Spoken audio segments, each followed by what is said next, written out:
Thank you for joining me, and I think you're really going to enjoy this video because you are going to watch American football highlights, and you'll watch the entire highlight reel with the audio of the legendary 1944 game when the teams were ranked number 1 and number 2 in the nation, and the winner would become the national champion.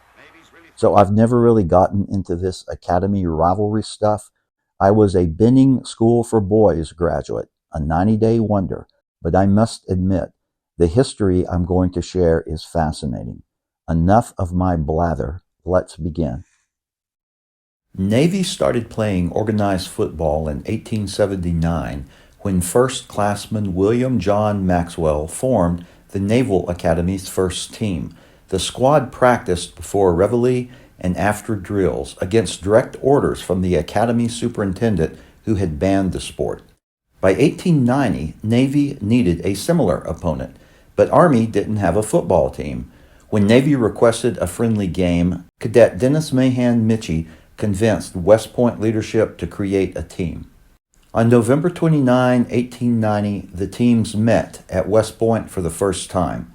The 271 members of the Corps of Cadets each contributed 52 cents to cover half of Navy's travel cost. Navy arrived by ferry and, according to some legends, grabbed a goat from an Army NCO quarters to use as their mascot. Other legends allege that the officers of the USS New York gifted the midshipmen their ship's goat mascot. Either way, Bill the Goat became Navy's official mascot. Navy dominated 24-0 in front of roughly 1,000 spectators. Mitchie recruited Coach Harry Williams from nearby Newburgh to lead the team in practice going forward. When Army traveled to Annapolis in 1891, the Black Knights crushed Navy 32-16. The rivalry was born. Dennis Mitchie never saw the rivalry become the legend it is now. Captain Mitchie was killed during the Spanish-American War on 1 July 1898, shot by a Spanish marksman during the Battle for Santiago at just 28 years old. In the 1893 meeting, Navy Admiral Joseph Mason Reeves made history by wearing what's widely regarded as the first football helmet, a leather contraption made by an Annapolis shoemaker after a Navy doctor warned another head injury could cause death or permanent disability. After the game, an argument between an Army general and a Navy admiral escalated into a brawl between fans on both sides. President Grover Cleveland intervened, issuing orders that effectively prevented the teams from playing each other from 1894 through 1898. The game resumed in 1899 in Philadelphia. For the first time, Army chose the mule as the team mascot when a quartermaster officer chose a white mule to match the Navy goat. The first official Army mule, Mr. Jackson, later arrived at West Point in 1936. Navy's 1906 victory, 10-0, became one of the most historic. Percy Northcroft kicked a 43-yard field goal, and Jonas Ingram caught a 20-yard touchdown pass to win the game. After the win, Navy unveiled Anchors Aweigh, which later became the Navy's official song. World War I canceled the 1917 and 1918 games. Then, disputes over player eligibility canceled the 1928 and 1929 matchups.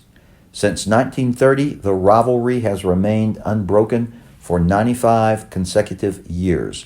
Through 125 meetings, Navy leads 63-55-7, though Army has won 6 of the last 8 games as of 2024.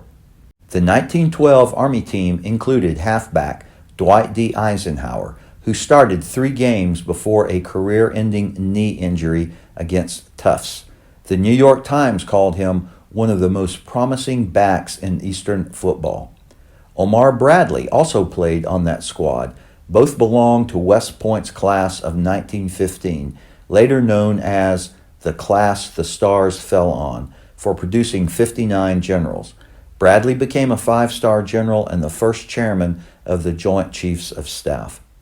During the Battle of the Bulge, Bradley reminded Eisenhower of a lesson their coach, Ernest Graves Sr., had taught them in 1912. If things break badly or go against you, stay with it all the harder.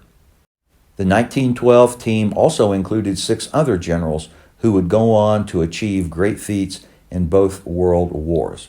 Even Douglas MacArthur served as Army's team manager in 1899. He graduated from West Point first in his class in 1903. He wrote that on the fields of friendly strife are sown the seeds that on other days, upon other fields, will bear the fruits of victory. Navy's William Bull Halsey played for the midshipmen in the early 1900s before directing naval operations in the Pacific during World War II. 11 Service Academy football players later received the Medal of Honor, 6 from Navy, 5 from Army. Navy's Alan Buchanan lettered in 1898 but never faced Army. His playing years fell during the 1894-1898 suspension. He earned the Medal of Honor on April 21, 1914 during the Battle of Veracruz.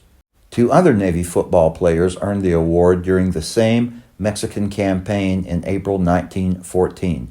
Jonas Ingram, who played fullback from 1903 to 1906 and scored the only touchdown in the 1906 Army-Navy game, and Frederick McNair, Jr. Carlton Hutchins played for Navy from 1922 to 1925.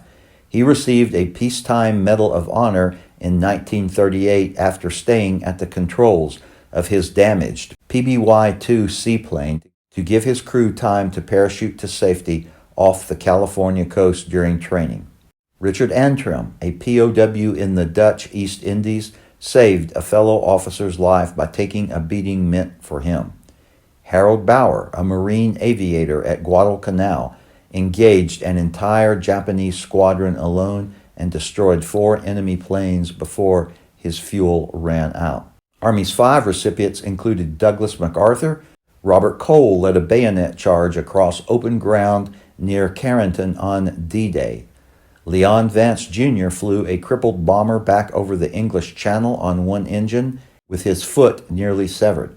Samuel Corson engaged in hand-to-hand combat in Korea. 7 enemy dead were found in the emplacement when his body was recovered. Frank Reasoner was killed in Vietnam, running to aid his wounded radio operator under heavy fire. For much of the first half of the 20th century, Army and Navy dominated college football. The 1926 game at Chicago's Soldier Field drew 110,000 spectators. Both teams entered undefeated. Navy at 9-0, Army at 8-0-1. Army coach Biff Jones started his second unit to soften the Navy. The strategy backfired as Navy jumped to a 14-0 lead. Army starters rallied for a 21-14 fourth quarter lead, but Navy's Tom Hamilton executed a reverse that allowed Alan Shapley to score a late touchdown. Hamilton drop-kicked the extra point for a 21-21 tie. Because Army already had 1 tie on its record, Navy claimed a share of the 1926 national championship.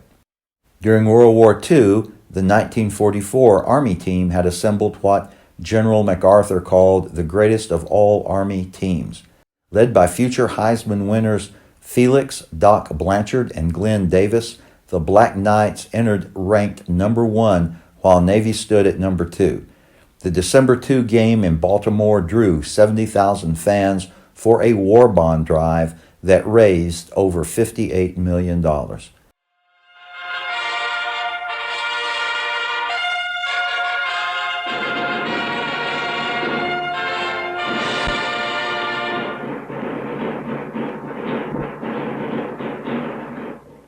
Hello, soldiers and sailors. This is your old friend Ted Husing with a special report to you servicemen everywhere on the 45th chapter of football's greatest classic, the Army-Navy game. The Army team which these cadets have come here to witness in its 9th and biggest contest of the year is thus far an undefeated 11 and one of the great ball teams of the season. It's cold here today, temperatures down below freezing in Baltimore, But 66,000 fans who had to buy a war bond to get a seat are already here in the stadium with blankets, if they have one, watching the gray ranks break and clamber up the stands to the West Point section. There they go. You can hardly blame these cadets for feeling confident that this year's mighty team will snap the 5-year run of Navy wins and take the trophy home. Here come the middies. Now it's the turn of the gentlemen from Annapolis to take the stage for a brief second before the ball game starts. They've got quite a ball club too, you know, also rated as one of the best in the land. This year, their All-American tackle, Don Whitmire, has added glory to his last year's record.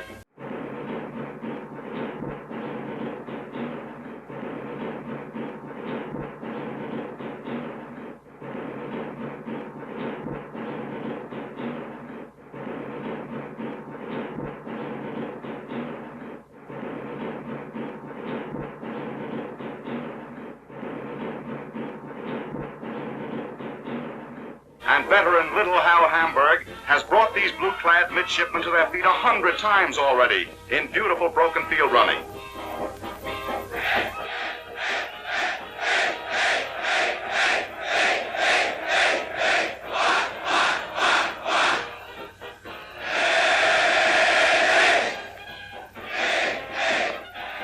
But it's getting close to game time now, and as Navy breaks to take their places in the stands, there's not one person here, including yours truly, who's sure which way this game will end. Let's look around and see who's here of note from nearby Washington. Is General George Marshall, your Chief of Staff. Right behind him is another West Point graduate, General Hap Arnold. That's Admiral King. He was a Middie once, and he's looking pretty cold today. And there's Admiral Leahy, the President's Deputy Chief of Staff. Just a second. There's a commotion down there. A GI limousine with armed guard is on the field. No one knows who it is. Yes, they do. It's Navy's goat, wrapped up in a Navy blanket, and believe you me, he needs it here today. And there's the Army's famous mule out to shake hands with his opponent. They don't seem to like each other, but it's going to be a tough match anyhow. Just a minute. They're announcing the war bond sales the tickets brought. There are the figures. $58 million. Not a bad haul for Uncle Sam in one cold afternoon. But the crowd begins to cheer because here comes Navy's 11, and the time for the ball game has come. Coach Blake of Army and Coach Hagberg of Navy get to their feet as the teams line up. Army won the toss and decided to kick. Doc Blanchard's toe gets the ball off downwind. It's a beauty. End over end, way down to the Navy end zone, where Bob Jenkins of the Middies takes it up to his own 31 before he's knocked out of bounds. Jenkins again through tackle. Then he's been hurt. Yes, Navy's ramrod All-American halfback is coming out of the game with a head injury. That's a mighty loss to Commander Hagberg's 11. 150-pound Hal Hamburg takes over for Jenkins and goes back to punt formation. It's a long one.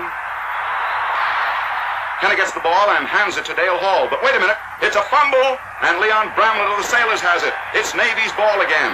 Navy single wing to the right with Hamburg back. It's the old Statue of Liberty, with Bill Barron scampering wide around left and dodging Army tacklers for 3 more yards, and Navy's #1 first down before he is shoved out of bounds. 2 line plays failed to budge the cadets' defense, and Navy's Jack Hansen is back for the kick. There it goes. As the scoreless quarter ends, directions are now reversed, with the cadets once more in a tough spot on the Army 17. And Army has to kick out of trouble. Doc Blanchard back. He gets the kick away. It's a short one. Hamburg of the Middies takes the ball and twists his way back into Army territory before he's finally pulled down on Army's 33. And now Navy has a swell chance for a score. Navy's really threatening now and goes into action with Hamburg back. Looks like a pass, but there's an interception. Army's big center, Ugg Fuson, number 53, pulls the ball down, and Navy's drive is stopped. As Cadet Davis, America's High Point Man of the Year, shakes loose with brilliant interference and sweeps around right for 5, for 10. He's in the secondary, and now it looks like Army's really on the move. At least the cadets think so. Well, the Middies are having a tough time with that Army power. Max Minor takes the ball this time and drives through the Navy line for 6 more and another first down. Watch that Army hole open as Davis scampers past into the secondary for 10, 15, 20. He's in the clear. Nope, he's shoved out of bounds on Navy's 24, but it's a 22-yard gain while frenzied cadets yell for a touchdown kill. Army's ready for that kill now with Dale Hall back. Watch the right side of the line open as he knifes through and down to the 10-yard line. The 5, and he's over for the first score of the game and 6 Army points. Red Blake sends in Dick Walterhouse for the conversion. There's the kick, with Walterhouse breaking all collegiate football records with 47 conversions in a single season. And the scoreboard chalks up Army 7, Navy nothing. With 2 minutes left in the half, Navy takes to the air from their own 32. A quick flip from Bruce Smith to Hansen, but instead, Hank Folberg pulls it down for Army, and dodging angry middies shoves back up to Navy's 36 before he's down. Army's determined to beat the gun, and Kenneth fades back for another. And there it goes, a long 40-yard pass down to Blanchard in the end zone, but it's 1 foot too long, and Navy gets the ball. With seconds left to go, Hamburg fades for a pass to Barron. There it goes, and by the time he's pushed out of bounds at midfield, Navy's chalked up 5 more yards. The last play of the half as Hamburg goes back again to try for the clinching play. And once again, it's good. There's a lateral to Ralph Ellsworth. As the half ends, Army 7, Navy nothing. And the Navy performs its traditional salute to Army's mule.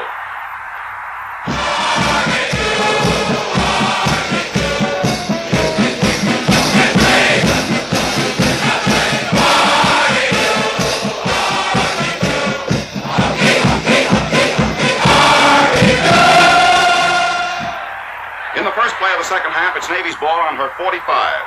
Hamburg back. He drops it, he's got it again, and tries to shake clear, but Army smears him for a 5-yard loss. And so Hansen goes back into punt formation for the kick. There's the pass, but it's blocked. And it's in the end zone for a safety to the distress of several midshipmen. Army 9, Navy nothing. Navy's ball now, and there's Hamburg going back for a pass. A 15-yard throw to Jack Hansen, who sweeps clear of tacklers, but he's tripped, and down he goes on Army's 32. Now Navy's putting on some heavy pressure through the air as Hamburg wings another toss to Barron for another big 15-yard gain before the cadets stop him.